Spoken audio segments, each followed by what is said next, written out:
Chapter का नाम है फिस्कल पॉलिसी। फिस्कल पॉलिसी क्या होती है, तुमने 12 चैप्टर में थोड़ी सी पढ़ी थी, है ना। फिस्कल पॉलिसी मतलब गवर्नमेंट की पॉलिसी जिससे वो इकोनॉमी को काबू में करती है अपने कुछ इंस्ट्रूमेंट्स यूज करके। ठीक, अभी आगे देखेंगे। देखो यूनिट का नाम जो तुम्हारा है, 2 चैप्टर है, ये पूरी एक यूनिट है, उसका नाम है पब्लिक फाइनेंस।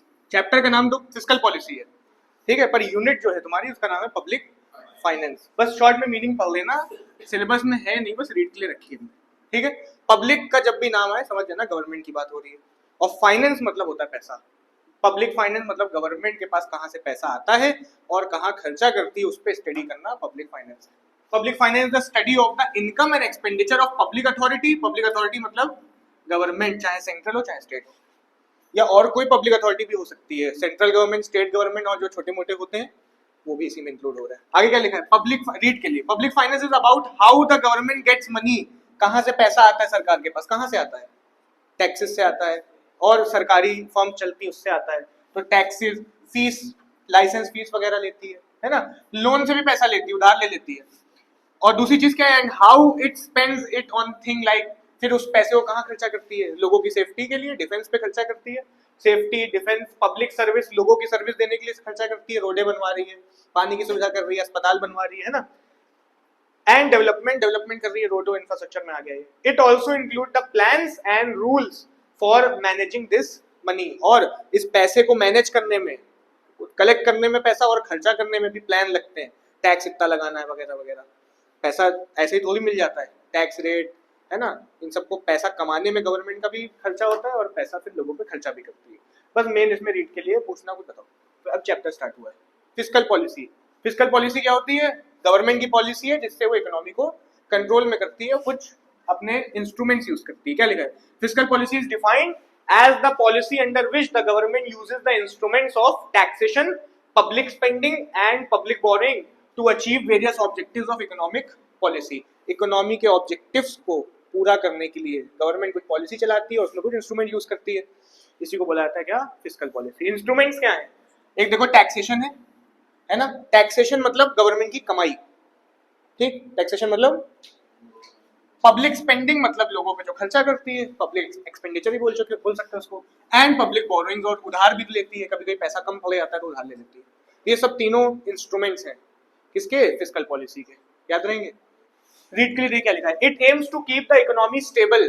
इकोनॉमी में फ्लक्चुएशंस ना आए, महंगाई, सस्ताई, ये सब ना आए, इसका मकसद होता है फिस्कल पॉलिसी का, स्टेबल रहे, ठीक है।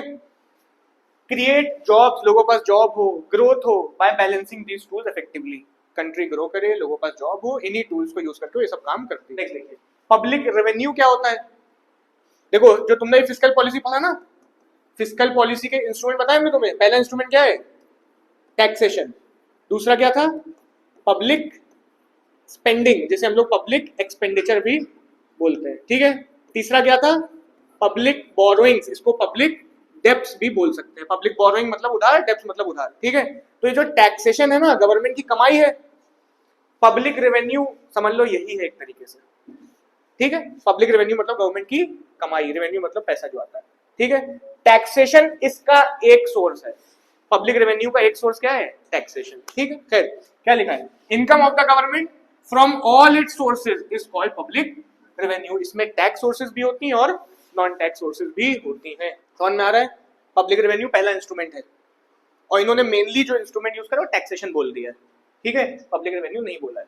अब देखो रीड के लिए क्या लिखा है, कह रहे public revenue is the governments income, है ना, फ्रॉम सोर्सेज लाइक टैक्सेस और नॉन टैक्सेस सोर्सेज है, interest, profit of public company and services charge, ये सब क्या है, यहां से लेकर यहां तक पूरी क्या है, नॉन टैक्स सोर्सेज गवर्नमेंट की कमाई की। आ रहा है समझ में, दो तरीके से गवर्नमेंट कमाती है, टैक्स से और नॉन टैक्स सोर्सेज से। नॉन टैक्स में interest, profit of public company, सरकारी कंपनी, सर्विस चार्जेस लेती है ना, अभी नगर निगम जो थोड़ा बहुत काम करो सर्विस चार्ज लग जाएगा। Money it doesn't have to repay, इस पैसे को वापस करती है क्या, किसी को वापस नहीं करना होता है, ठीक है।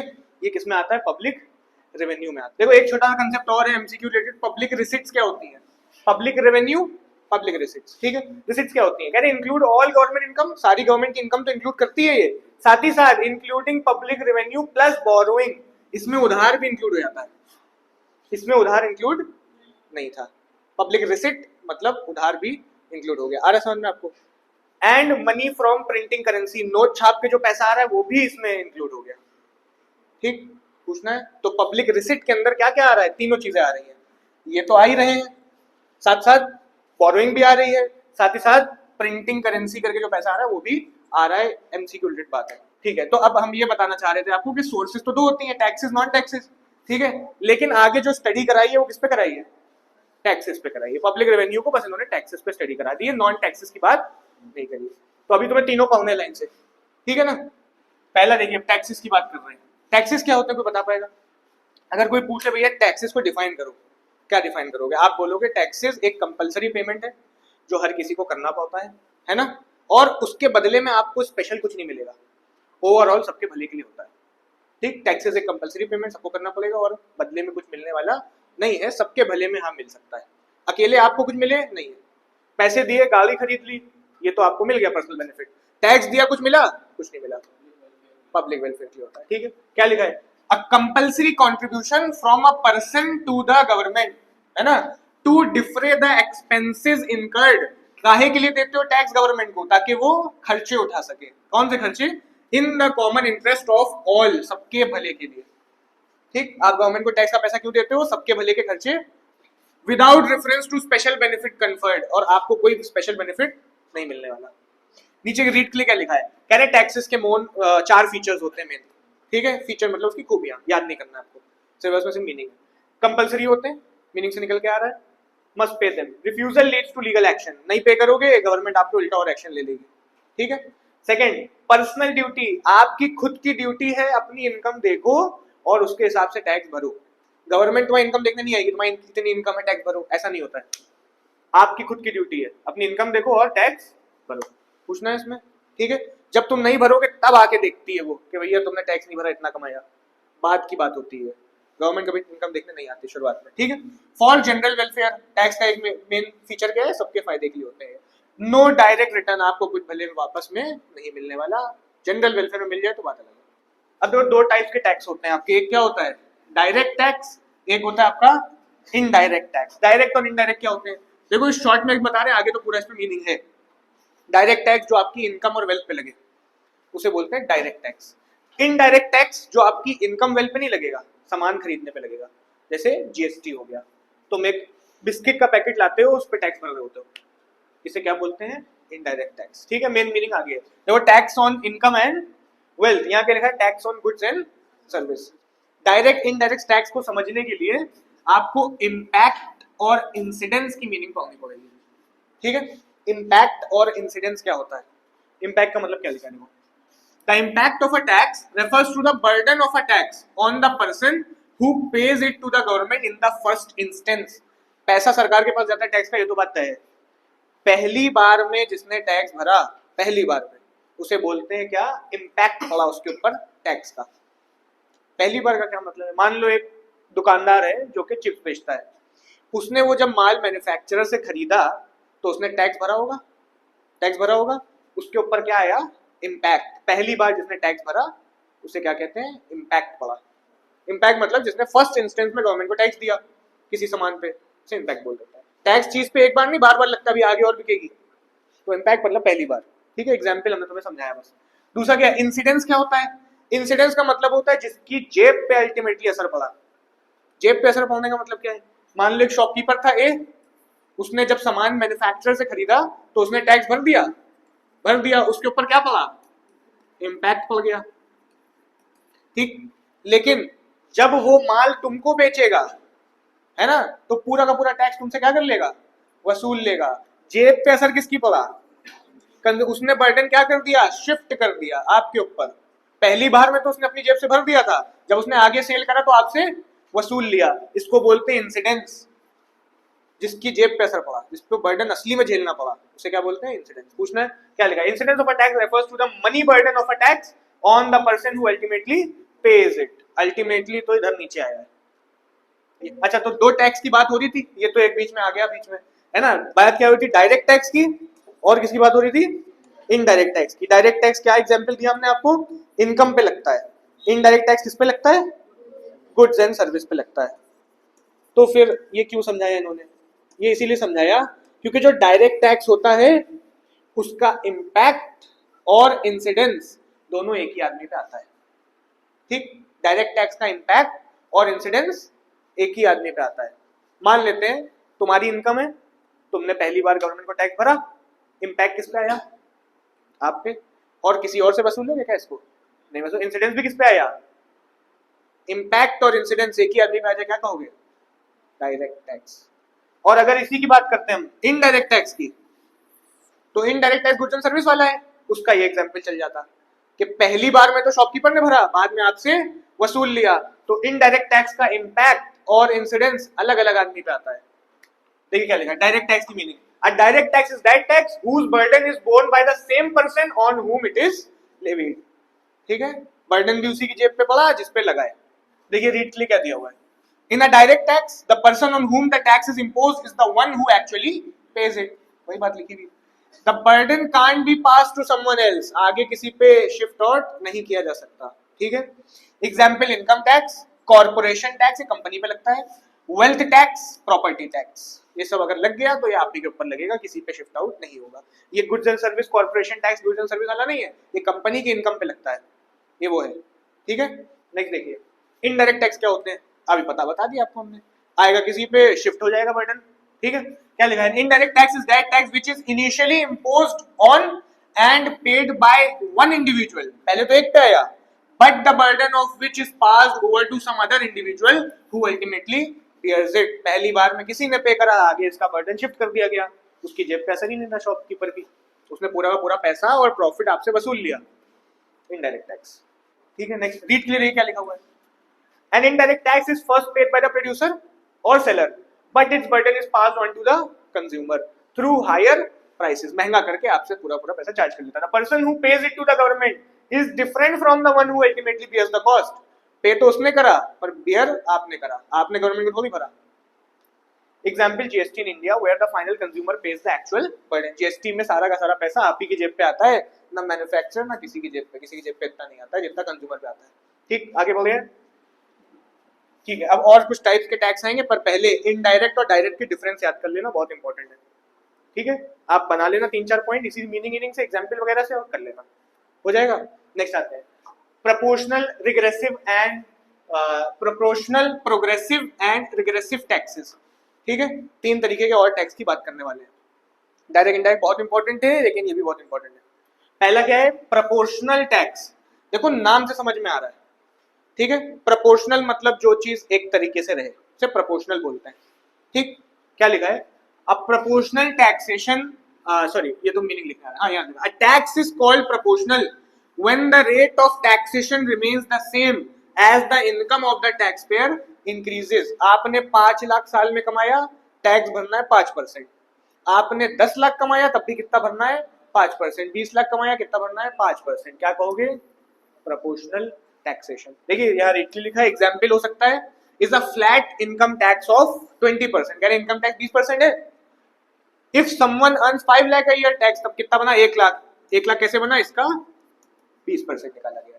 ठीक, 5 लाख कमाए, 20% निकालोगे 1 लाख। हाँ, if someone earns 10 lakh rupees, 10 lakh कमाया, 10 लाख का 20% कितना आएगा?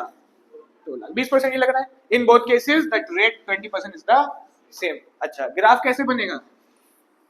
Straight line. ठीक, प्रोपोर्शनल टैक्स। नेक्स्ट देखिए, अब कौन सा आएगा? Progressive tax. एक पढ़ लिया ना प्रोपोर्शनल, दूसरा क्या आएगा? प्रोग्रेसिव। प्रोग्रेसिव टैक्स का मतलब होगा जिसका रेट बढ़ता जाए, इनकम बढ़ेगी तो रेट भी बढ़ जाएगा। ठीक है, simple. A tax is called progressive when the rate of taxation increases as the tax payer income increases. जैसे जैसे इनकम बढ़ेगी वैसे वैसे टैक्स भी बढ़ जाएगा। Example, person earning an income of 5 lakh a year may be taxed at the rate of 10%। जो 5 लाख कमा रहा है उसका टैक्स रेट गवर्नमेंट ने 10% रखा है। And a person earning an income of 10 lakh, जो 10 लाख रुपए साल कमा रहा है, may be tax at a rate of 30%। उसका टैक्स रेट भी बढ़ा दिया, एंड सो ऑन। तो अच्छा, क्या पीछे जो पढ़ा प्रोपोर्शनल, उसमें दोनों का टैक्स सेम ही आएगा? कम इनकम वाले और ज्यादा इनकम वाले का सेम नहीं आएगा, रेट सेम है।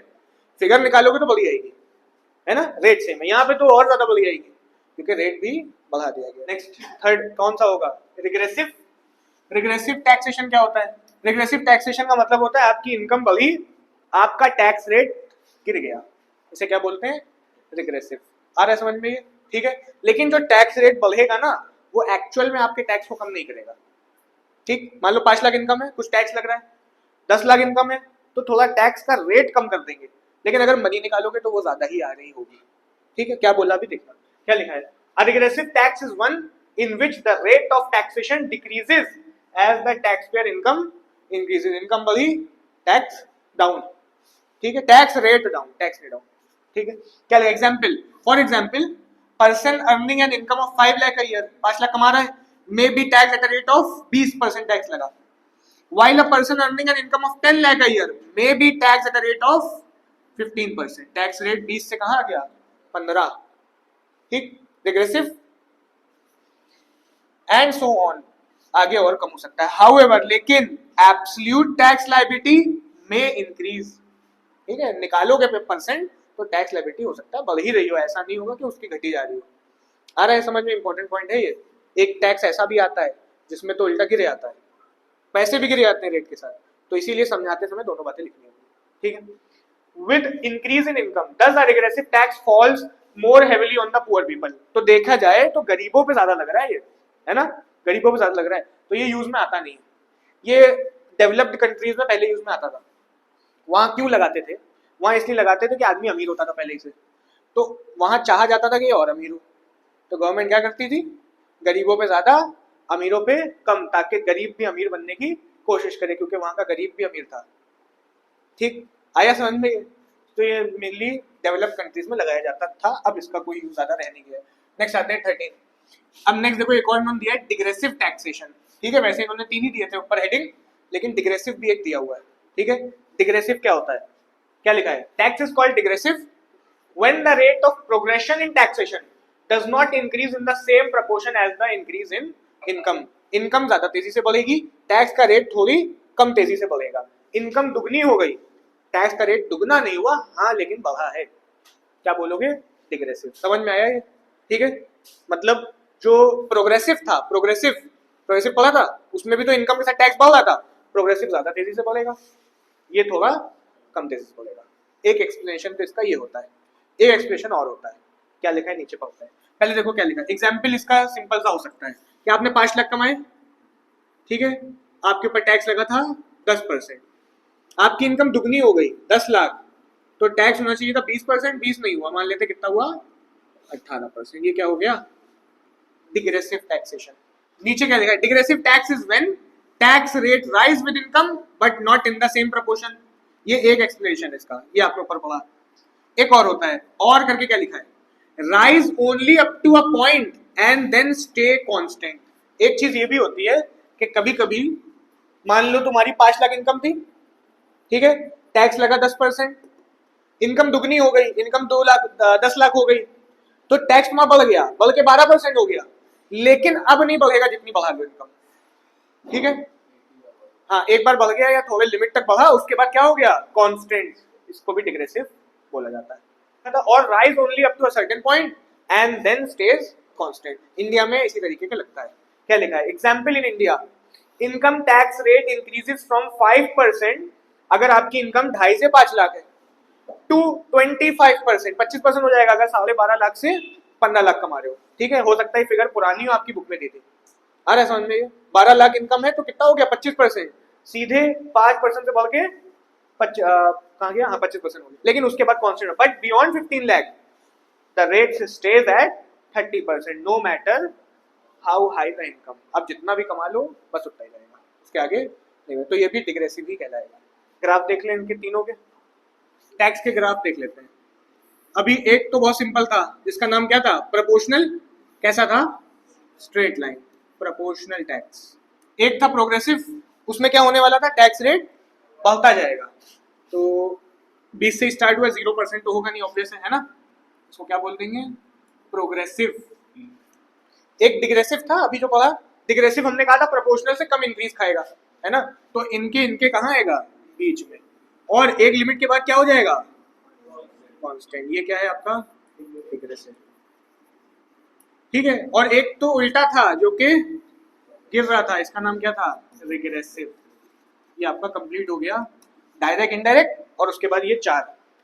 ठीक, यहाँ पे डाल देना, हमने दिखाया है परसेंटेज ऑफ टैक्सेशन, नीचे वाले सारे टैक्स के नाम लिख देना, proportional tax, regressive tax, degressive tax, progressive tax, जो भी है।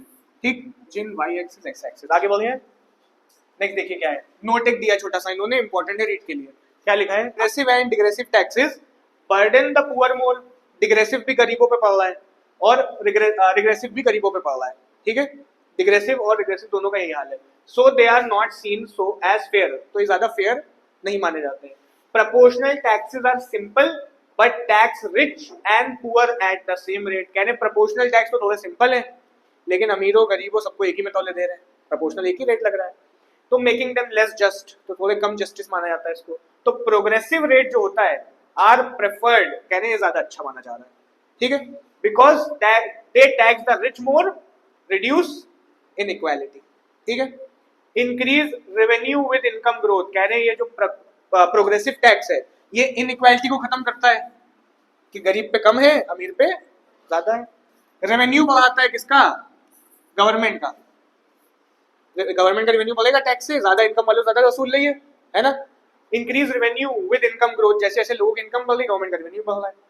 And are economical to collect, इसको कलेक्ट करना भी थोड़ा आसान है, ज्यादा दिमाग लगाने की जरूरत नहीं, गवर्नमेंट के पॉइंट से कलेक्शन भी आसान है। ठीक है, तो बस ये रीड के लिए है, कुछ है नहीं, ये आपकी बुक में लास्ट में दिया था।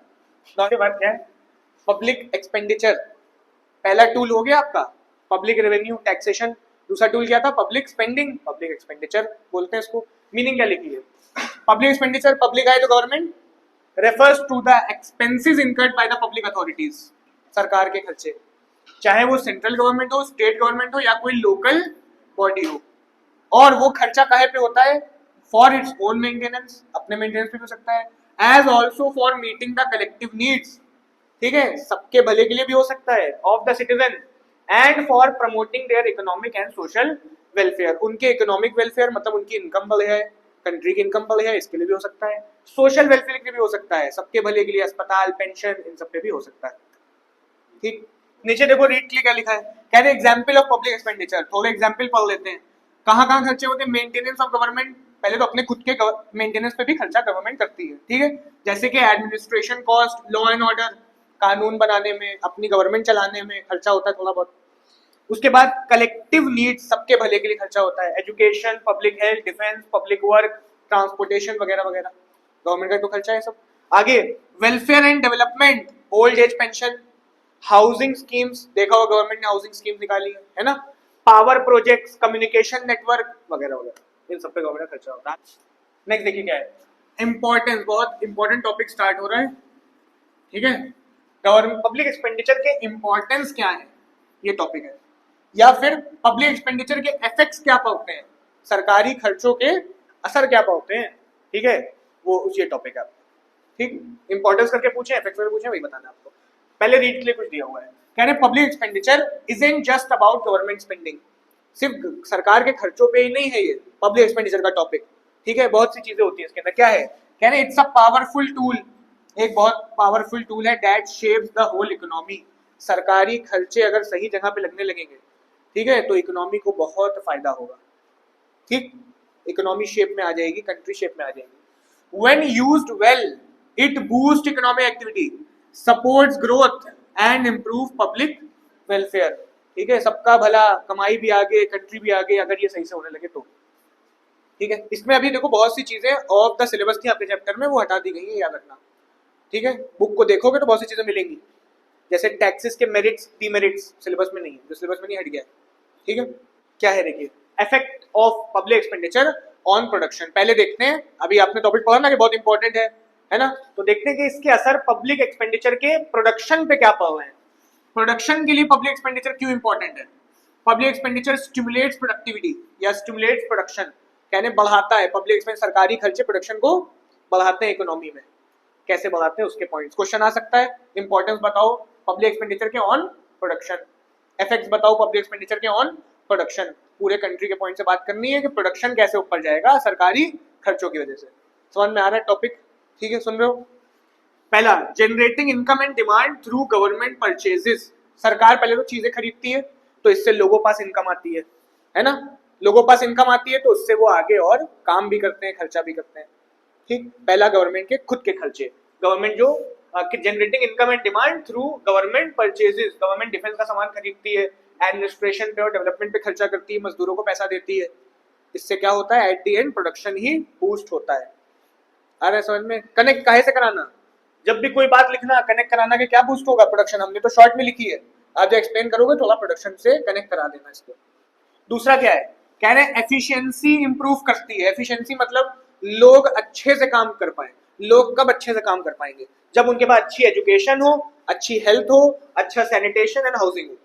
तो लोग अच्छे होंगे, मतलब लोग अच्छे हैं तो वहाँ काम भी वो अच्छे से करेंगे, ऑब्वियस है ना। तो गवर्नमेंट इसीलिए हाउसिंग और अस्पतालों पे, एजुकेशन पे खर्चा करती है ताकि लोग की एफिशिएंसी बढ़े और काम अच्छे से हो।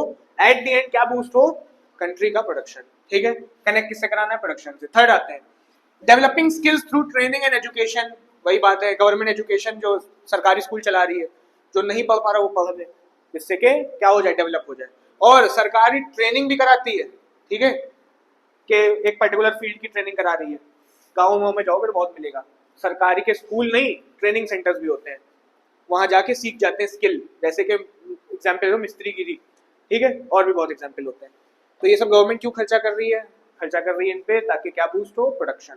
कनेक्ट कराते चलना, हमने बस कनेक्ट नहीं कराए, बाकी सारी बातें लिखी है, शॉर्ट में लिखी है, समझ में आ जाता है। नेक्स्ट देखो, फोर्थ कह रहे हैं producing essential inputs to remove shortages. जिस चीज की कंट्री में शॉर्टेज होती है, गवर्नमेंट उन चीजों को बना देती है, ठीक, ताकि at the end productivity boost हो जाए। जैसे कि स्टील और फर्टिलाइजर्स, ठीक है, फर्टिलाइजर किसानों की हेल्प करते हैं, ठीक है, ताकि अच्छी ग्रोथ हो। ठीक, फिफ्थ क्या है, प्रमोटिंग की industries like capital goods. Important है, सरकार उन फर्म्स को प्रमोट करती है जो कि कैपिटल गुड्स बनाते हैं। कैपिटल गुड्स का मतलब क्या होता है, मशीनें बनाते हैं जिससे आगे और बिजनेस हो। ठीक, सरकार उनकी हेल्प करती है। उल्टा क्यों हेल्प करती होगी, ताकि वो सामान ये बनाए, इससे आगे प्रोडक्शन होना है, कंट्री को फायदा हो। नेक्स्ट क्या है, providing social security schemes. Social security में आता है पेंशन वगैरह। गवर्नमेंट ये सब प्रोवाइड क्यों करती है, ताकि at the end productivity boost हो। ठीक है, पेंशन, अनएम्प्लॉयमेंट बेनिफिट, किसी का काम नहीं है उसको फायदे मिल रहे हैं। हेल्थ केयर के फायदे दे रही है, फ्री एजुकेशन दे रही है। क्यों दे रही है, टू रेज परचेजिंग पावर। इससे लोगों की खर्चा करने की पावर बढ़ेगी, इनकम बढ़ेगी। जो पेंशन ले रहा है वो अपना खर्चा चला पाएगा, और खर्चा चला पाएगा तो इससे आगे पैसा घूमेगा, नाचेगा इकोनॉमी में। ये सब पीछे पढ़ लिया तुमने, है ना। Work ability and motivation of low income groups. इससे क्या होंगे, लो इनकम वाले थोड़े मोटिवेट होंगे, और सरकारी काम मिल जाए इसकी लोग कोशिश करेंगे कि भैया काम मिल जाए, पेंशन मिलती रही, उसके बाद लोग काम के लिए प्रमोट होंगे, इंस्पायर होंगे, क्योंकि गवर्नमेंट की स्कीम्स देख। तो ये होगा प्रोडक्शन पे इफेक्ट। नेक्स्ट आ रहा है आपका इफेक्ट ऑन इन्वेस्टमेंट। जब सरकार खर्चा करती है तो इससे इन्वेस्टमेंट कैसे प्रमोट होती है, इस पे क्वेश्चन आएगा। ठीक, अभी आपने देखा प्रोडक्शन कैसे इंस्पायर होता है, आगे बढ़ता है, प्रमोट होता है, वैसे ही अब इन्वेस्टमेंट कैसे प्रमोट होती है सरकारी खर्चों से। और ये आसान है थोड़ा सा। देखो, अगर गवर्नमेंट लॉ एंड ऑर्डर पे खर्चा करे, कानून पे खर्चा करे, तो लोग कहीं इन्वेस्ट करते डरेंगे नहीं कि भैया उस कंपनी में लगा देंगे तो भाग जाएगी, इन्वेस्ट ही नहीं कर रहे लोग। तो अगर कानून पे गवर्नमेंट खर्चा करे, मेंटेनिंग लॉ एंड ऑर्डर, तो इससे बूस्टिंग क्या होगी, इन्वेस्टर कॉन्फिडेंस, है ना। जो पैसा इन्वेस्ट करने वाले लोग हैं, मतलब पब्लिक, वो देखेंगे गवर्नमेंट ने कानून अच्छे रखे हैं, ये कंपनी किसी को भागने नहीं देंगे, हमारा पैसा क्या रहेगा, सेफ। तो इन्वेस्ट करेंगे, बैंकों में रखेंगे। लॉ एंड ऑर्डर अच्छा नहीं है, बैंक भागे जा रहे हैं, कंपनियां भागी जा रही हैं, तो लोग करेंगे क्या, नहीं करेंगे। ठीक है, तो ये पहला, अगर गवर्नमेंट अपनी लॉ एंड ऑर्डर पर खर्चा करेगी तो इन्वेस्टर्स का कॉन्फिडेंस बूस्ट हो जाएगा। ठीक है, दूसरा building social overheads like human capital. कह रहे हैं ये पीछे से कनेक्शन है इसका। ठीक, गवर्नमेंट उन चीजों पे खर्चा करती है जिससे लोग अच्छे हो जाए, ठीक है, जहाँ पब्लिक अच्छी हो जाए, उनकी हेल्थ, एजुकेशन वगैरह अच्छी हो जाए, तो एट द एंड वो अच्छे होंगे, तो गवर्नमेंट एक तरीके से इन्वेस्टमेंट को ही प्रमोट करवा रही है। वो अच्छे होंगे, काम करेंगे, इन्वेस्टमेंट करेंगे वगैरह वगैरह। ठीक, ये भी बहुत इंपॉर्टेंट है, और पीछे भी यही लिख सकते थे, इसमें भी यही लिख दिया। कह रहे बिल्डिंग सोशल ओवरहेड्स। ओवरहेड मतलब सोशली लोगों की हेल्प करना, ऊपरी ऊपरी, एजुकेशन से, हेल्थ से। इससे एट द एंड क्या प्रमोट होगी, इन्वेस्टमेंट, क्योंकि ह्यूमन कैपिटल अच्छी होगी। ह्यूमन कैपिटल मतलब लोग अच्छे होंगे, एजुकेटेड होंगे, काम अच्छे से करेंगे, एट द एंड कंट्री के लिए इन्वेस्टमेंट ही है ये। ठीक, नेक्स्ट थर्ड है डेवलपिंग इकोनॉमिक इंफ्रास्ट्रक्चर। कह रहे गवर्नमेंट बिजली को, इरिगेशन को, ट्रांसपोर्ट को, कम्युनिकेशन को अच्छा कर रही है ताकि क्या हो, प्रोडक्शन हो। जहां बिजली अच्छी होगी लोग वहीं तो इन्वेस्ट करेंगे। तुमसे हम कहें तुम एक फर्म खोलो, गांव में खोलो या शहर में खोलो, दो ऑप्शन है। शहर में खोलेगा आदमी, कहेगा यहाँ बिजली अच्छी, यहाँ ट्रांसपोर्ट अच्छा, यहाँ सारी फैसिलिटी अच्छी है ना, पावर अच्छी, ट्रांसपोर्ट अच्छा, कम्युनिकेशन अच्छा, तो गवर्नमेंट इन पे भी खर्चा करती है ताकि एट द एंड क्या प्रमोट हो, ठीक है। Fourth, providing financial assistance and subsidies, उल्टा कंपनियों की हेल्प कर रही है, पैसा दे रही है, लोन देने को तैयार है। अभी देखा सुना होगा पीएम के 50,000 का कुछ लोन चल रहा है, बहुत आराम से बिजनेस वालों को मिल जाता है, और अगर अच्छी रेपुटेशन है तो 5-5 लाख तक का लोन मिल रहा है। पीएम केयर कुछ चल के करके चल रहा है, मैं याद नहीं, ठीक है। तो कह रहे हैं गवर्नमेंट क्या करती है, फाइनेंशियल असिस्टेंस देती है, उधार भी दे देती है, और उल्टा सब्सिडी कि भैया बनाओ, थोड़ी हेल्प हम कर देंगे। एग्जाम्पल सब्सिडाइज फर्टिलाइजर्स, ठीक है, किसानों को कम भाव पे फर्टिलाइजर मिल जाते हैं, एंड इलेक्ट्रिसिटी सस्ती मिल जाती है गाँव में इलेक्ट्रिसिटी, ठीक है, टू एनकरेज प्राइवेट इन्वेस्टमेंट, ताकि प्राइवेट इन्वेस्टमेंट एनकरेज हो। नेक्स्ट क्या है, अब देखो next effect of public expenditure on income distribution. Income distribution मतलब हर कोई बराबर इनकम में रहे, अमीर बहुत अमीर और बहुत गरीब बहुत सारे, ऐसा देखने को ना मिले, ठीक है, कि कुछ क्लास तो बहुत अमीरों की है, फ्यू बहुत रिच हैं और बाकी सब क्या पड़े हैं, गरीब। तो गवर्नमेंट ऐसे खर्चा करती है कि भैया ये इनइक्वालिटी भी क्या हो, खत्म हो, एटलीस्ट गरीब थोड़ा सा मिडिल क्लास में ही आ जाए, ठीक।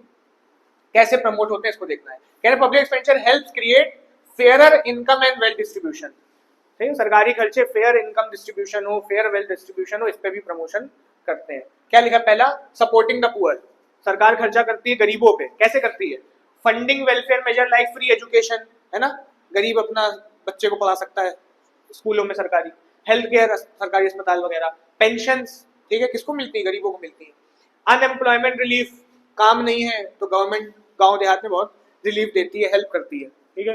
And subsidies on essentials, essential item मतलब फूड्स हो गए, खाने पीने का आइटम बहुत सस्ते में मिल जाता है। अभी देखो राशन की दुकान पे ले लो जाके, होता है ऐसा, तो ये 1 रुपए 2 रुपए किलो मिलता है जहां तक राशन की दुकानों पे, चावल और जो भी है, ठीक है। तो ये क्यों मिल रहा है, गवर्नमेंट दे रही है, क्या कर रही है, पब्लिक एक्सपेंडिचर कर रही है, गवर्नमेंट की जेब से जा रहा है, क्यों कर रही है, सपोर्टिंग द पुअर, ये जो इनकम इनइक्वालिटी है ये दूर हो जाए, आसान पॉइंट है, ठीक है।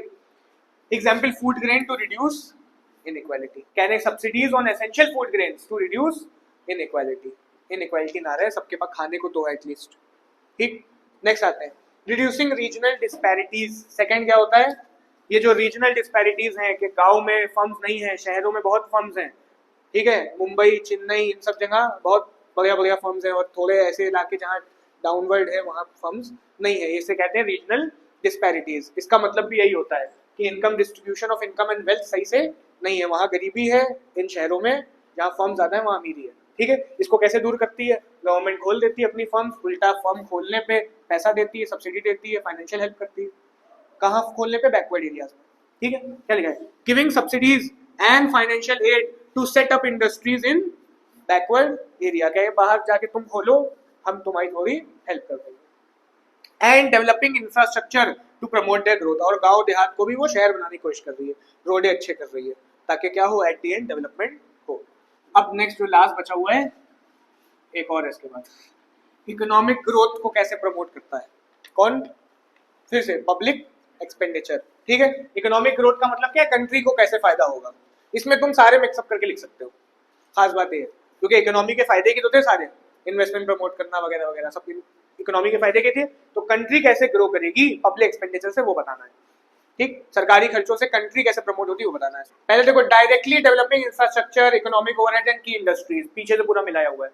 डायरेक्टली गवर्नमेंट क्या कर रही है, डायरेक्टली डेवलपिंग इंफ्रास्ट्रक्चर अच्छा कर रही है, रोडें बिल्डिंगें अच्छी बना रही है, इकोनॉमिक ओवरहेड्स पे खर्चा कर रही है, ठीक है। एंड की इंडस्ट्रीज, उन इंडस्ट्रीज को प्रमोट कर रही है जिनमें देख रही है पोटेंशियल है और जो जरूरी है इनका प्रमोट होना, सरकार उनको प्रमोट करे दे रही है, ठीक। तो ये पहला हो गया, इससे फायदा किसको होगा, पूरी इकोनॉमी को, इकोनॉमी ग्रो करेगी, इंडिया अमीर होगा, वैसे समझ लो। Second, indirectly improving skills and efficiency, ठीक है, कह रहे इनडायरेक्टली स्किल्स और एफिशिएंसी को प्रमोट करने की कोशिश कर रही है, कैसे, एजुकेशन से, ट्रेनिंग सेंटर खोल के, हेल्थ केयर खोल के, उल्टा रिसर्च कर रही है कैसे और नई टेक्नोलॉजी लाई जाए वगैरह वगैरह, ठीक है। तो ये सब क्या है, indirectly improving skills and efficiency, इससे भी किसको फायदा होगा, इकोनॉमी को, लोग अच्छे होंगे, एफिशिएंट होंगे। तो मिला हुआ पॉइंट है, पीछे था, ये भी ऊपर वाला भी था, ये भी था, ठीक है, बस सारे मिला के लिख दिए गए। Third, providing subsidies to boost agriculture industry, ये भी था, इकोनॉमी को फायदा कैसे होगा? एग्रीकल्चर को सब्सिडी दो, इंडस्ट्री को सब्सिडी दो। Fourth, reducing income and regional disparities, ये भी पीछे था। ये जो इनकम में इनइक्वालिटीज है, रीजनल डिस्पैरिटीज है कि कहीं तो फर्म्स है ही नहीं, कहीं अच्छा बिजनेस हो रहा है, इन सबको दूर करा जाए। ठीक है, इस पे गवर्नमेंट खर्चा कर रही है इकोनॉमी बूस्ट करने के लिए। ये हो गया promoting growth with social justice, social justice सबका भला। नीचे क्या लिखा है? In India government spending on agriculture, power, industries, transport and communication has been central to economic development. कह रहे हैं इंडिया में जो इकोनॉमिक डेवलपमेंट है, गवर्नमेंट का इन चीजों पे खर्चा हुआ है। किस पे? एग्रीकल्चर पे। पावर अच्छी हो गई है, पहले देखो कितनी बिजली आती थी, है ना। इंडस्ट्रीज अच्छी हो गई है, ट्रांसपोर्टेशन अच्छा हो गया है, कम्युनिकेशन अच्छा हो गया है। हर जगह नहीं हुआ है लेकिन बहुत जगह हुआ है। ठीक है, has been central to economic development, इसकी वजह से इकोनॉमिक डेवलपमेंट काफी हुई है। ठीक है, नेक्स्ट बढ़े आगे। Public expenditure and economic stability, इसमें कुछ ज्यादा मतलब समझने लायक है, ज्यादा कुछ वैसा नहीं है। क्या लिखा है कि सरकारी जब अपने खर्चे करती है, आपने स्टार्टिंग में पब्लिक एक्सपेंडिचर के बारे में क्या पढ़ा था कि एक पावरफुल टूल है जो कि इकोनॉमी को हेल्प पहुंचाता है, इकोनॉमी के फायदे के लिए होता है। ठीक है ना, ये पढ़ा था स्टार्टिंग में, आपने 4 देख लिए। ठीक है, अब उसी को डिफाइन करा है शुरुआत को कि कैसे करता है, क्या होता है, मतलब पब्लिक एक्सपेंडिचर से क्या लिखा है। In free market economy, free economy मतलब पता क्या होता है? जहां किसी चीज के भाव अपने आप डिसाइड हो, गवर्नमेंट इंटरवीन ना करे। ठीक है, जहां सब खरीदना बेचना फ्रीली चल रहा है, कोई रोक रहा है, गवर्नमेंट रोक रही है, इलीगल चीज के अलावा तो नहीं रोक रही ना, तो इसे कहते हैं फ्री मार्केट इकोनॉमीज। ठीक है, business cycle cause alternating बूम्स and depression, कहने यहाँ क्या होता है, कभी बिजनेस बहुत ऊपर जाता है, कभी बिजनेस डाउन जाता है, ये देखने को मिलेगा। बिजनेस साइकिल बोलते हैं इसको। ठीक है, जहां फ्री इकोनॉमी चलेगी वहां बिजनेस साइकिल आएगी, कभी अप बिजनेस, कभी डाउन, फिर अप फिर डाउन। आ रहा है समझ में ये? ठीक है, public expenditure can act as an anti cyclical tool. ठीक है, गवर्नमेंट ये जो बूम्स और डिप्रेशन आएंगे पब्लिक एक्सपेंडिचर से इनको काउंटर करेंगे। ठीक, कैसे कर सकती है? ड्यूरिंग डिप्रेशन, जब बिजनेस क्या चल रहा है? Down, low income, business down जा रहा है, इनकम नहीं आ रही। ठीक है, लो इनकम, हाई अनएम्प्लॉयमेंट, नौकरियां नहीं होंगी लोगों पास। During depression government increase spending, सरकार अपना खर्चा शुरू करती करना, specially on public investment to raise aggregate demand, boosting output and jobs. सरकार बीच में आई, खर्चा करा, जॉब्स ऊपर जाने लगी, सुधार आ गया, डिप्रेशन को काउंटर कर लिया। किसके थ्रू? Public expenditure. तो क्वेश्चन आ सकता है कि कैसे पब्लिक एक्सपेंडिचर के थ्रू काउंटर किया जाता है डिप्रेशन? क्या लिख दोगे? बस पब्लिक एक्सपेंडिचर बढ़ा दिया जाता है, आउटपुट बढ़ने लगता है, इनकम बढ़ने लगती है, वगैरह वगैरह। और ड्यूरिंग बूम, जब बहुत ज्यादा चल रहा है, महंगाई आने लगती है, तब कैसे काउंटर करती है? रोक देती है अपने एक्सपेंडिचर को। बूम में डिप्रेशन आता है, इसमें क्या आता है? सॉरी, बूम में इन्फ्लेशन आता है, डिप्रेशन में डिफ्लेशन आता है। तो डिफ्लेशन काउंटर करती है और यहाँ पे इन्फ्लेशन काउंटर करती है। कैसे? गवर्नमेंट रिड्यूसेस, अपने खर्चे रोक दो, लोग नहीं रोक रहे, कोई बात नहीं, अपने रोक दो, है ना। while keeping taxation and borrowing unchanged to curb excess demand, taxation पे फर्क नहीं डाला। ठीक है, ताकि जो एक्सेस डिमांड हो रही है वो थोड़ी कम हो जाए। सरकारी खर्चे रुक गए, लोगों के पास जो थोड़ा पैसा आ रहा था गवर्नमेंट की तरफ से वो रुक गया, तो इससे थोड़ी डिमांड काबू में आ गई, तो जो ऊपर जा रहा था ये थोड़ा स्टेबल हो जाएगा। तो मतलब वही है कि बूम्स आएंगे तो इसको स्टेबल करेगी, नीचे जाएगा तब भी इसको स्टेबल करेगी। ठीक, this compensatory expenditure policy balances private demand. ठीक है, प्राइवेट डिमांड को ही तो मैनेज कर रहे हो, बढ़ा रहे हो या घटा रहे हो, टू मेंटेन स्टेबिलिटी, ताकि स्टेबिलिटी आ जाए। ठीक है, इन इनकम, काहे में स्टेबिलिटी आए? इनकम में, आउटपुट में, एम्प्लॉयमेंट में, नौकरियां ना छूटे, इसमें नौकरियां छूटती हैं, इसमें नौकरियां मिलती हैं, स्टेबल रहे भैया, है ना। In India public spending has supported production, investment, infrastructure, equity and overall economic stability. कह रहे हैं इंडिया में ये इसने प्रमोट करा। ठीक, आगे बोले। देखिए पब्लिक डेब्ट मीनिंग तो पता है आपको, थर्ड इंस्ट्रूमेंट था बोरोइंग, वही डेब्ट होता है। ठीक है, पब्लिक डेब्ट इज द डेब्ट व्हिच द गवर्नमेंट ओज टू इट्स सब्जेक्ट, अपने मतलब कंट्री के लोगों से, सब्जेक्ट मतलब कंट्री के लोगों से। ठीक है, पब्लिक डेब्ट इज द डेब्ट व्हिच द गवर्नमेंट ओज टू इट्स सब्जेक्ट, अपनी कंट्री से भी उधार ले सकती, बाहर से भी तो ले सकती है, और to the nationals of other countries, या बाहर वालों से उधार ले रही है, इसे क्या कहेंगे? पब्लिक डेब्ट। नेक्स्ट आते हैं, रिडेम्पशन ऑफ पब्लिक डेब्ट क्या होता है, सीधे यही कोर्स में है। रिडेम्पशन का मतलब क्या होता है? पैसा वापस करना, उधार चुकाना, क्या कहलाता है? रिडेम्पशन। सरकार जो पैसा लिए बैठी है लोन, इसको वापस कर देना रिडेम्पशन कहलाता है। ठीक है, तो मीनिंग क्या लिखी है? Can redemption means repayment of a loan, so redemption of public debts means repaying the loans taken by the government. सरकार ने जो उधार लिया वापस कर दो, रिडेम्पशन कहलाएगा। इंपॉर्टेंस क्यों जरूरी है वापस करना? जरूरी होता है ना उधार वापस करना, गवर्नमेंट के लिए क्यों जरूरी है? All government debts must be repaid, अगर गवर्नमेंट फेल करी, if the government fails to do so, creditability will be damage, जल्दी उधार नहीं देगा, सरकार से भागेगा आदमी, उसको उधार ना तो वापस नहीं करेगी। इट में स्ट्रगल टू रेज लोन, आगे उधार लेने में परेशानी हो जाएगी, है ना। मेथड्स क्या होते हैं वो अभी आगे डिस्कस करेंगे रिडेम्पशन के। Government uses various methods to repay the debts, let's discuss this methods one by one. Next देखिए, रेपुटेशन ऑफ डेब्ट्स। रेपुटेशन मतलब इनकार कर दिया, जाओ नहीं देंगे, जो कर पाओ कर लो, गवर्नमेंट ने, ठीक है। क्या कर दिया, रेपुटेशन, पावर है ना गवर्नमेंट पास, कहीं नहीं देंगे, दूसरी गवर्नमेंट है 5 साल बाद उससे ले लेना, ले पाना तो, ठीक है। क्या लिखा है, this is when the government refuses to repay both the principal interest, कहने ना उधार वापस करेंगे ना ब्याज वापस करेंगे। Such action damage public confidence, इससे लेकिन ये होगा कि भैया लोगों में कॉन्फिडेंस हिल जाएगा, गवर्नमेंट तो उधार ही नहीं वापस करती है। इज कंसिडर्ड इमोरल, इमोरल भी है ये तो, है ना, and makes it difficult to raise loan in the future, therefore it is used only in extreme situations, कभी होता नहीं है, बहुत एक्सट्रीम सिचुएशन में होता है, such as by Soviet Russia in 1917, ठीक है। लेकिन ये रिडेम्पशन तो हो गया ना, वापस तो हो गया ना, नहीं देंगे जाओ, तो रिडेम्पशन का पहला मेथड क्या है, रेपुटेशन ऑफ डेब्ट। आ गया समझ में ये। रिफंडिंग, रिफंडिंग में क्या होगा, in refunding the government raises new loan to repay the old maturing loan. बहुत आसान है, आप पे लोन है किसी का, आपने 5 साल हो गए, आपने कहीं और से लोन लेके उसका चुका दिया, ठीक है, refunding. This does not reduce the total debts, असल में आपका लोन तो नहीं वापस हुआ ना, आपने बस इसकी शिफ्टिंग कर दी, बट पोस्टपोन्स, है ना, repayment to a future date. It is usually adopted when the government can not make immediate payment, अभी पेमेंट नहीं कर पा रहे हो, चलो कहीं और से लोन लेके इसका पेमेंट करो, ये सर पे सवार है। थर्ड है डेब्ट कन्वर्जन। डेब्ट कन्वर्जन में नॉर्मली ये रिडेम्पशन में ही है, इसमें क्या होता है, गवर्नमेंट अपने ब्याज को कन्वर्ट करा लेती है, बस और कुछ नहीं होता है, इंटरेस्ट को कन्वर्ट कराती है। क्या लिखा है, डेब्ट conversion means replacing an old high interest loan with a new low interest loan. हमने एक गवर्नमेंट है, हमने ब्याज लिया हुआ, लोन लिया हुआ था, हमें 20% ब्याज देना पड़ा था, एक साल बीता, हमने कहा यार इसका ब्याज अब कम करो, 15% कर दो गिरा के, तो कन्वर्ट करा दिया आपने लोन अपना, इसे बोलते हैं क्या, डेब्ट कन्वर्जन। हाई लोन को लो इंटरेस्ट लोन में कन्वर्ट करा लिया, सिंपल, ठीक है। This help reduce the interest burden, तो यहाँ पे आपका ब्याज का बर्डन कम हुआ। If market rates have fallen, हमने ये 20 से 15 कैसे कराया होगा, मार्केट के ब्याज रेट गिर गए होंगे। एक साल जब हमने लिया 20% था, एक साल बीता ये 15 है, तो गवर्नमेंट ने कहा अब जो मार्केट का भाव चला इस पे करो इसको, तो ये कैसे हुआ, मार्केट रेट क्या हो गए, फॉल कर गए।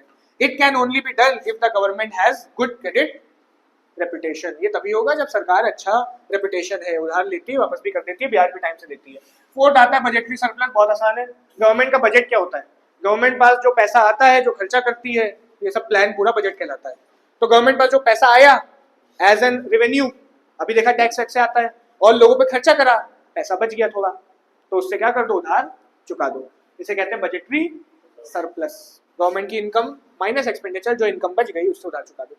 लेकिन ये देखने को नहीं मिलता है, अब गवर्नमेंट अपनी इनकम से ज्यादा खर्चा करती है, ठीक है। क्या लिखा है, when the government earns more revenue then its expenditure, the surplus can be used to repay the debts, ठीक है, समझ में आ रहा है। this may be done gradually by buying back government bonds, करती कैसे है, अपने जो उधार दिए थे वापस खरीद लेती है।